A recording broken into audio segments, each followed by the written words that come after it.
This is the Speak For Yourself podcast featuring the best of Colin Cowherd and Jason Whitlock. I'm your host, Jason McIntyre. Fun Tuesday ahead. Everyone thinks LeBron and the Cavs are done. Folks, come on. It's March. You can't count out the best player in NBA history, maybe, in March. Colin Cowherd, who knows a lot about biology, has an environmental theory about why you cannot solely blame LeBron for his Cavs struggles. You got to hear this one. Our Fox College basketball expert, Jimmy Jackson, tells you what he saw in Russell Westbrook this summer at UCLA and how he's on a mission for MVP. But he still thinks James Harden's the MVP. The Raiders are moving to Vegas, and Whitlock believes this could become problematic. Vegas leads the nation in two things: divorces and marriages. Also, does Tony Romo have a right to be upset with the Cowboys, how they've treated him this offseason? Ready for Speak For Yourself? Cowherd and Whitlock, take it away. Welcome to the show. Colin thinks Tony Romo has nothing to be upset about. And Jason thinks LeBron is to blame for the Cavs' recent struggles. Speak For Yourself starts now.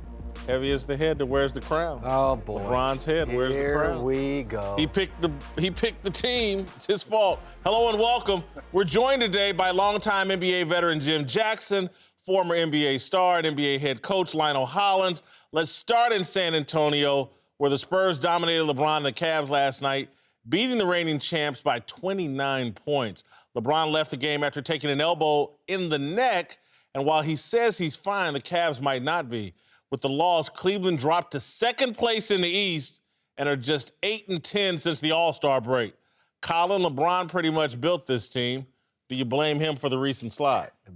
Blame him. Yeah. Does a plant blame the sun when it dies? The only reason the plant's alive is the sun. Listen, can we just get LeBron and blame? Let's not use those words in a sentence. Let's use dominant, valuable, selfless, communal.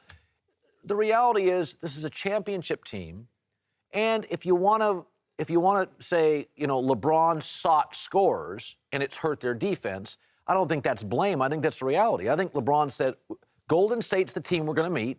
And so they said, we want more shooters. And the front office said, okay, we'll get you shooters. And I think to some degree, a lot of your great shooters aren't great defenders, aren't your grittier players. But blame? I mean, guys take pay cuts to play with LeBron. Guys take pay cuts and move to Cleveland to play with LeBron. He's not to blame for anything. No one's perfect, and his name's LeBron, not Jesus. And so he can be blamed. And I think he deserves some blame here because he's trying to do too much, Colin. I think he has the disease that a lot of people have. They think they can have everything. I'm going to be a social justice warrior. I'm going to heal the world. I'm going to win championships. I'm going to be better than Michael Jordan. I'm going to be the general manager and the head coach. I'm going to do it all. I'm going to bicker with Charles Barkley and LeVar Ball. I'm going to do everything because I'm LeBron James and I was born with all these gifts. And not everybody can do it all. I think LeBron has lost a little bit of a focus.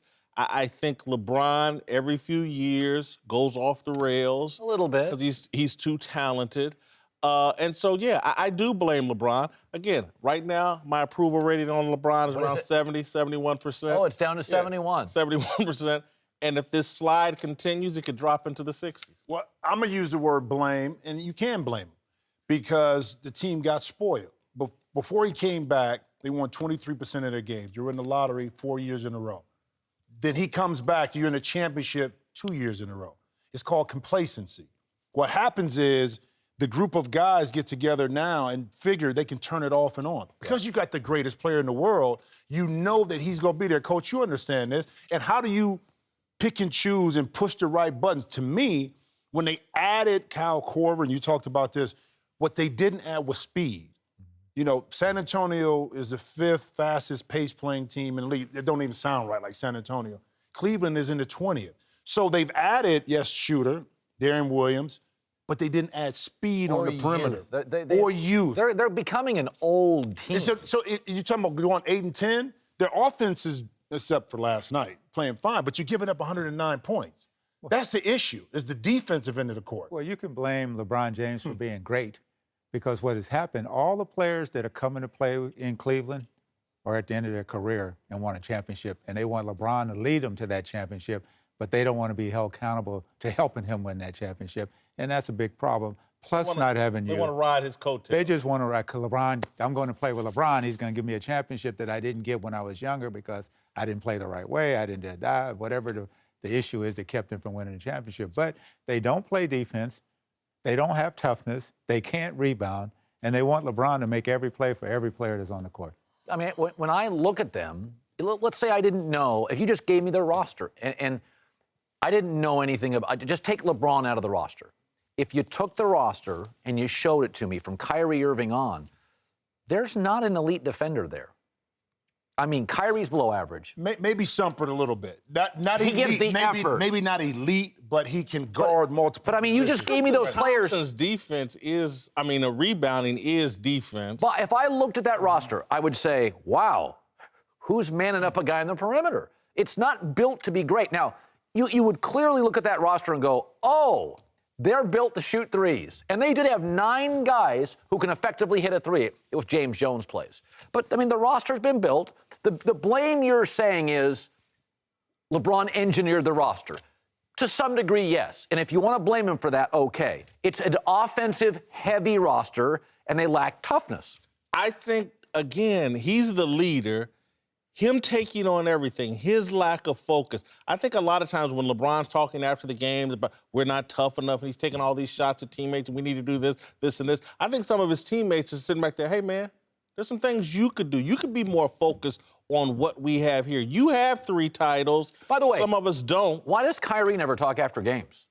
I mean, does LeBron have to do all the talking and the plan? Kyrie needs to take more of a leadership role. LeBron's the only voice that wants to be heard. I say this, though, but here's the thing. When you play with LeBron, you understand what comes with that. When I played with Kobe, you knew what came with that. Kobe... You wasn't getting the ball? Well, you know that, but Kobe was going to be tough on his players. You knew that. And with LeBron, it's the same thing. Now, I will say this.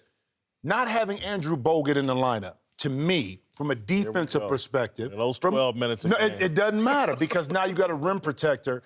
And for 12 minutes. Keep in mind, J.R. Smith, not playing healthy. I mean, just kind of getting back into the fold. Yeah. Kevin Love has been hurt. Iman Shumpert has been hurt. So 8 and 10 since the All-Star You've been break. dealing with all this stuff. Don't get me wrong. To me, I just think that, one, they don't care as much defensively, and it's showing, and that's why they're losing a lot of basketball games. And you have to understand, too, being in the finals 2 straight years and then doing all the heavy lifting till the first of the year, they can have a slump. There's teams now that got to win every game just to try to get an 8th spot. But they can get it together, get focused, and they will, and LeBron will come with them. He's doing some stuff now trying to get guys motivated and getting guys focused because he's going to be focused. Sounds like a spoiled team.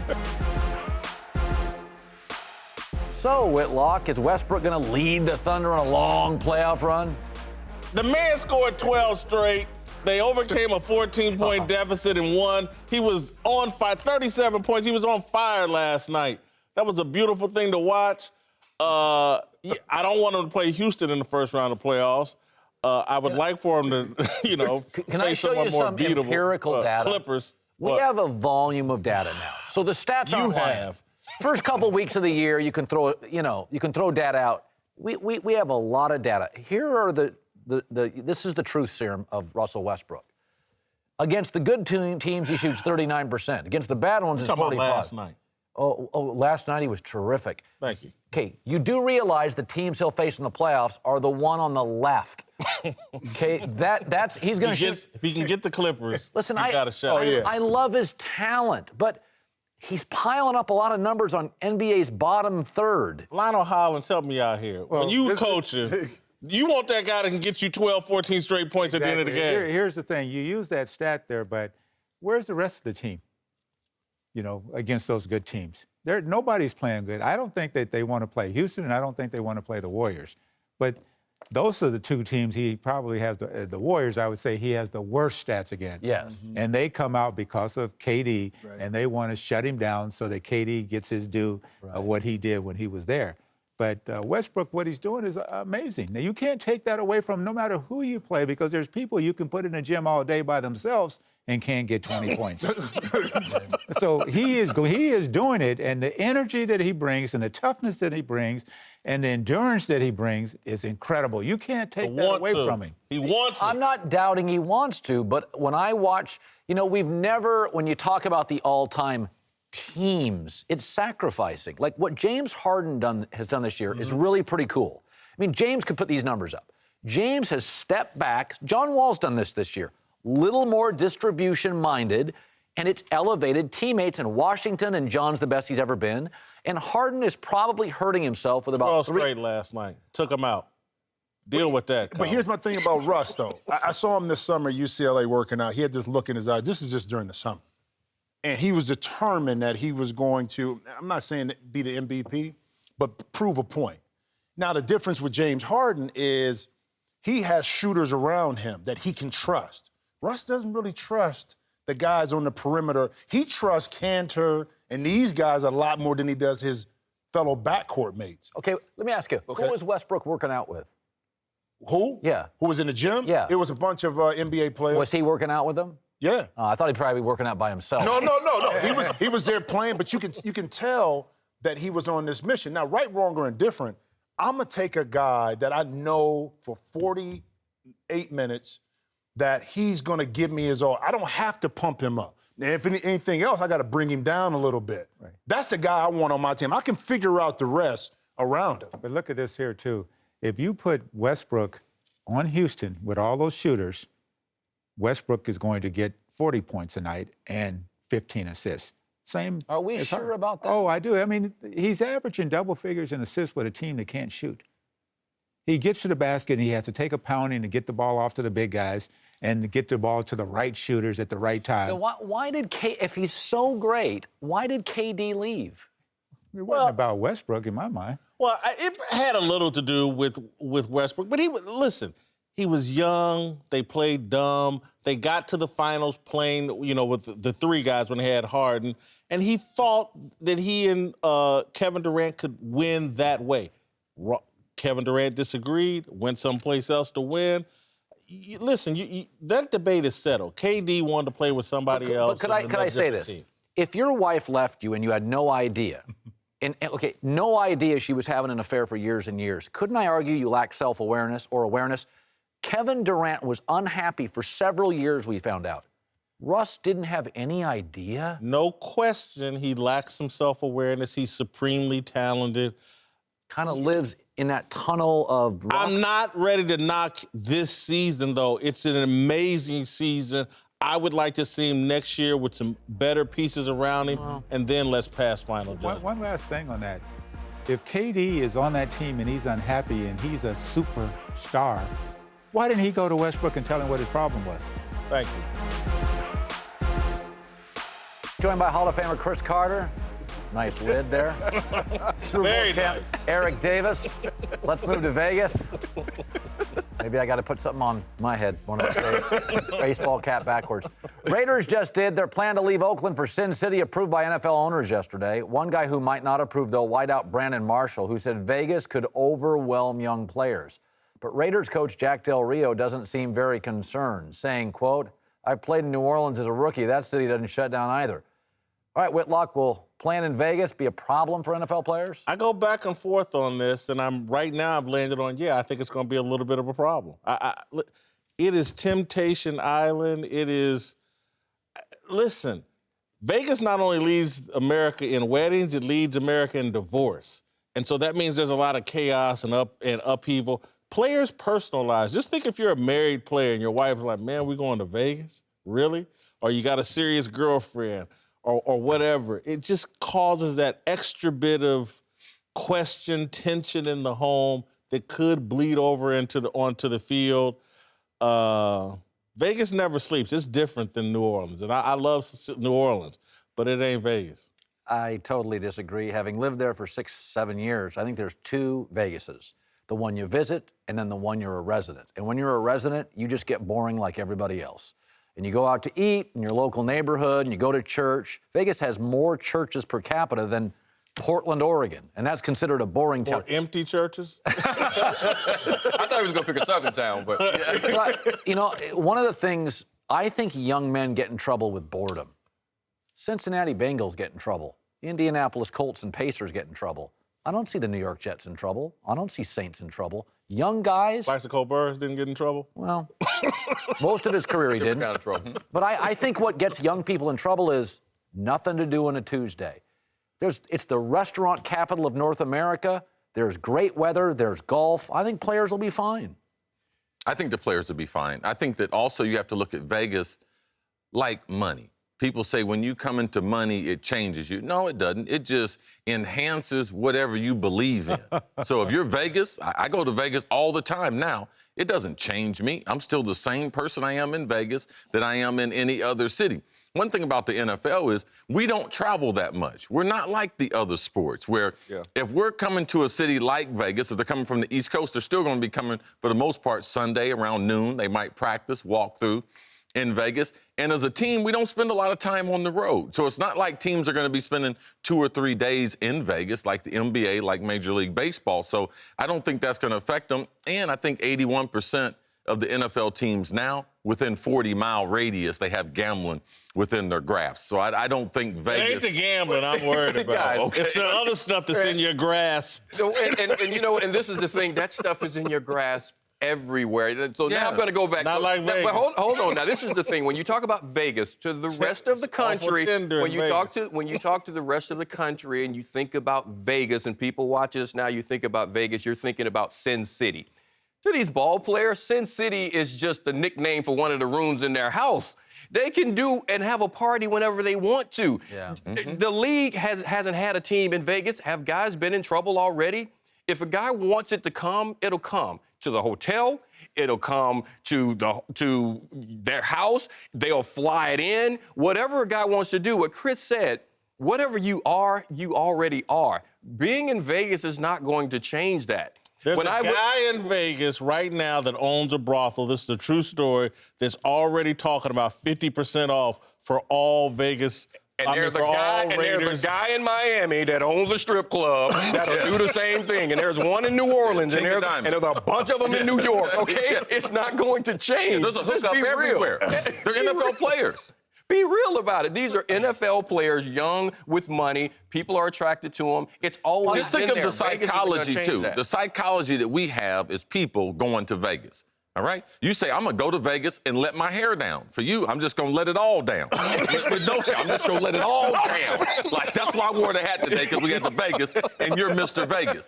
But when you're living there, as Colin talked about, you go about living the way you normally would do. And when you come in as a team, even when I was with the Niners, we left on Fridays. We always left on Fridays. But even if you get in on a Friday night, you still know it's a business trip. You have a certain amount of work to do, and you're going to get in and get out. I grew up in a small rural town. We drank a lot. If I'd have grown up in Seattle, we'd have gone to Sonics games and Mariner games. Vegas has so many things to do. Sex is like the 6th option. Yeah. It's not that, well, maybe 3rd. But the point is... Guys I know that played for Green Bay said it was option number 2. Yeah. Number 1 was honey. All right, to the Patriots, whose owner, Bob Kraft, says that 39-year-old Tom Brady told him he wants to play for 6 or 7 more years. Kraft also revealed that he hopes Bill Belichick coaches into his 80s. Colin, what's more likely, Brady playing until he's 45 or Belichick coaching when he's 80? Well, Brady, you can't even choose certain foods at 80. You can't coach at 80. Quit, man. You want me to clamp up and die on this stage? Well, no, I mean, life expectancy is 77. I wasn't expecting that. I was not ready for that one myself. I wasn't ready for that. No, I mean... It's hard to chew. I mean, 80 years old, by any standards, even a professional athlete, that 80 years old is, you can be alive, but to function at that level with that energy is unrealistic. These days, nutritional standards, I mean, God, LeBron's in his 14th year. He's having career highs in rebounds and assists. There you're right. Brady's the only choice at 45. We've seen, George Blanda played damn near till 50 or whatever, so we've seen it before. We haven't seen anybody coach into their 80s, particularly not football. If this guy was a basketball coach, maybe he has a shot at it. Surround yourself with a couple of good assistants. But, yeah, Belichick, I don't know if Belichick will coach past 70, 71. I don't know if he'll coach, honestly. Do you know if he'll coach past Brady if Brady played 3 more years? There we go. Ding, ding, ding. So the thing's going to happen. What's more realistic? Of course, we already found out that at 80 you can't chew most foods, right? So Brady at 45 is more likely, but I don't think that's going to happen either. Reason being, the only way that's going to happen is for Belichick to not be there, because Belichick is going to have to make the decision to do what Chris just said. Didn't you say in the previous segment that Garoppolo is a starter? Yes. He's a starter on his rookie contract, and it's going to be the Brett Favre, Aaron Rodgers situation. You're going to have to decide, is it his turn when you give him that next contract, or are you going to have to trade him away? So there's no way that either one of these things are going to happen, because before 45, you're going to have to give Garoppolo his chance, which means Brady is going to have to decide if he wants to play for another team, wear other colors, or let it go. I just think what Tom Brady is doing is very interesting, because we saw Warren Moon play at a high level at an advanced age. Yeah. Now, he doesn't have the genetics that Moon has, first ballot Hall of Famer, doesn't have the body type. But what he is doing from an eating standpoint is once in a lifetime as far as an athlete that we've seen. Pure, clean eating, no caffeine, no sugar, no flour, no dairy. All these things will definitely keep him playing longer. But eventually, Father Time's undefeated. And around 43, he's going to come to get you. So I think what Tom is doing is very impressive, but the likelihood of both of them doing, I don't think either one of them are going to do it. Anyone else notice Chris's elevation in game wearing the hat today as opposed to not wearing a hat? Game recognized game. All right, to Tony Romo, who is still in limbo with Jerry Jones, not in any rush to make a decision about the quarterback's future. According to an NFL Network report, Romo is now taking the situation personally and distancing himself from teammates and coaches who are on Team Dak. All right, Jason, does Romo have the right to be a little upset at the Cowboys, who are now Team Dak? I'm still thinking about sex being the sixth option. No. Team Whitlock. Let's go. Romo stood up at a press conference and said that he earned the job, that he earned the starting job. He was Team Dak. And so he can't be upset that other people are Team Dak. Now, is he upset? Can he be upset because Jerry Jones may have promised to release him? Yes. But upset at people because they're Team Dak? This is the captain. This is the president of Team Dak. A great example of this is Dak Prescott and what he's done. He's earned the right to be our quarterback. It's the people that helped me along when I was young. And if I can be that to Dak, I've tried to be, and I will be going forward. Didn't he write that? You know what? He wrote that himself, but I'm telling you, I wish I could check the tape. I wish I had told you guys to check the tape when that happened. I said he's lying. He's saying what he has to say. He did say that. And he has the right. He has the right to feel how he wants to feel. And he can say that there were guys that were about Dak, and I don't like the fact that happened when it was going on because you should have had my back. It was sort of that way with Joe Montana and Steve Young in the locker room. You're the one guy's guy or the other guy's guy. But what's happening, his feelings are hurt because now they have moved on. No one likes it when they move on from you in this league, and that is what has happened. Well, and I said, keep him. I keep saying, keep him as a backup, and that's what's happening, and he doesn't like it. You said this once, Chris. Quarterbacks are the biggest egos and the most spoiled because they're really the only NFL player that's pampered. Listen, if you played any other position in football, and I said, he's 37 years old and brittle, you would go into camp thinking, I have to be perfect. Tony's 37 and brittle. At linebacker, at corner, that is a liability. Tony's upset they've moved on with a great rookie. Quarterbacks get to the point where they don't like the bad news.